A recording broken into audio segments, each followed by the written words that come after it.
Oke, bismillah. Assalamualaikum warahmatullahi wabarakatuh.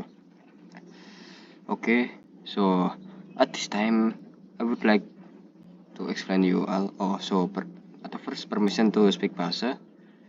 Jadi pada kali ini saya akan menjelaskan tentang perjalanan Rasulullah hijrah ke Madinah. Ya, perjalanan ini bukanlah perjalanan yang mudah. Pasti banyak sekali tantangan yang Rasulullah dan Abu Bakar hadapi. Ya, yang pertama, permulaan adalah keberangkatan. Rasulullah SAW meninggalkan rumahnya dalam keadaan dikepung oleh kaum kafir Quraisy.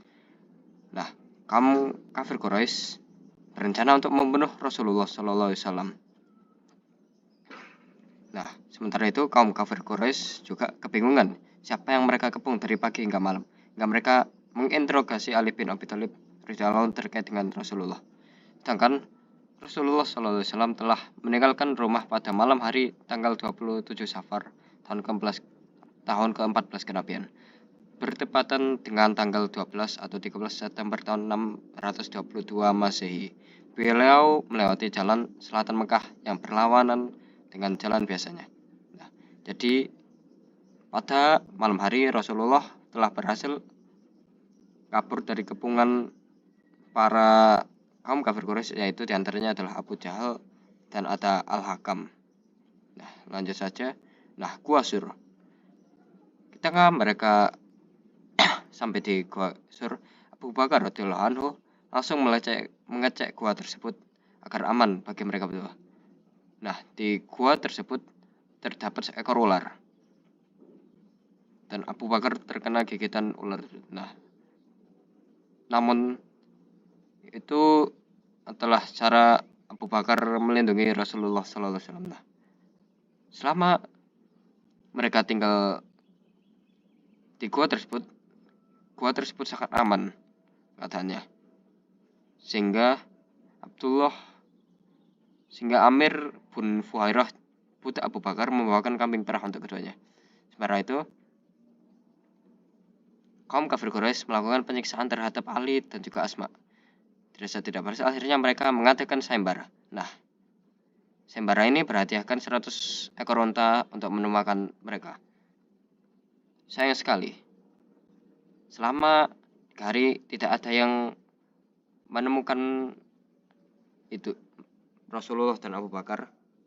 Dan alhamdulillahnya Allah melindungi mereka berdua, melindungi Muhammad dan Abu Bakar di dalam Gua Sur dengan jaring laba-laba.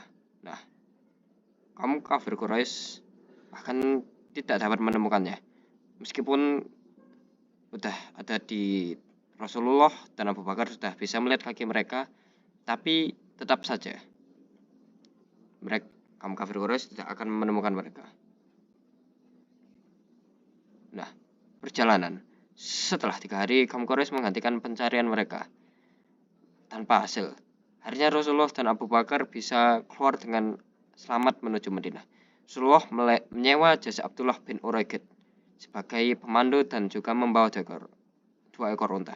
Asma binti Abu Bakar membawakan makanan sebelum mereka berangkat, namun lupa untuk mengikat bekalnya, sehingga Aisyah menggunakan ikat pinggangnya yang dirobek menjadi 2. Satu ia pakai dan satu untuk makannya, sehingga ia mendapatkan gelar Sunnikotin atau pemilik 2 ikat pinggang. Kejadian.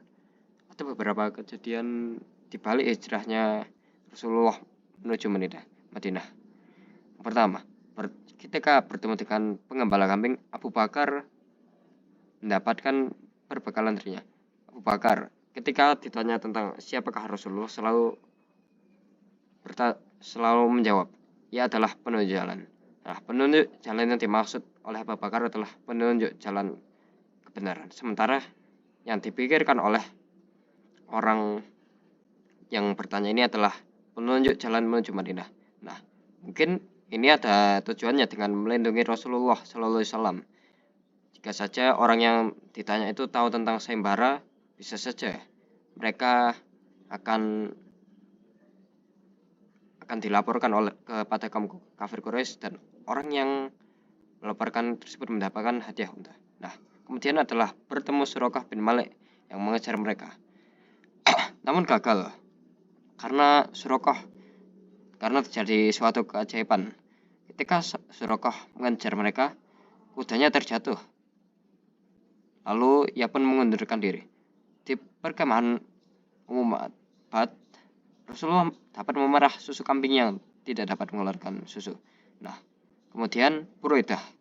Selain Suraqah, Buraidah juga mengincar Rasulullah SAW. Namun, ketika ia bertemu Rasulullah, ia dan 80 keluarga malah masuk Islam. Alhamdulillah. Kemudian di Kuba, pada hari Senin tanggal 8 Rabiul Awal tahun ke-14, Rasulullah SAW singgah ke Kuba. Para penduduk Kuba sangat antusias atas kehadiran Rasulullah tanpa mengetahui wajahnya.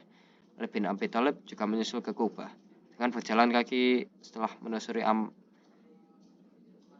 yang dititipkan kepada beliau oleh Rasulullah. Rasulullah tinggal di Kuba hingga hari Kamis. Selama itu beliau mendirikan Masjid Kuba dan sholat di dalamnya. Madinah. Ketika Rasulullah SAW sampai di kota Yastrib, kota tersebut namanya berubah menjadi Madinatul Rasul sejak kehadiran beliau. Karena hari kedatangan menjadi hari yang agung bagi penduduk Madinah. Para penduduk ingin rumahnya didatangi Rasulullah meskipun mereka bukan orang yang berkecukupan. Rasulullah juga menemui kerabat beliau yaitu Abu Ayyub Al-Ansari.